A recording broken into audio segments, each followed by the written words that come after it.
ኢታን አምፓዶ ወደ ሳጥን ዊልፍሬድ ኞቶ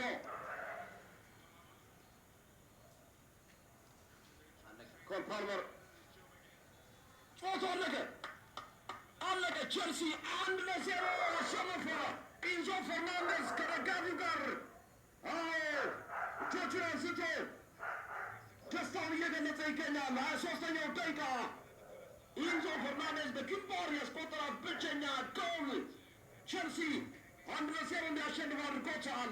እዚሁ ዌምብሊ ስቴዲየም ላይ ሜይ 16 የፍጻሜ ጨዋታ ከማንቸስተር ሲቲ ጋር ቼልሲ የሚያደርግ ይሆናል። ፔፕ ጋርዲዮላ ከማክፋለን ቡድን ጋር ይገናኛሉ።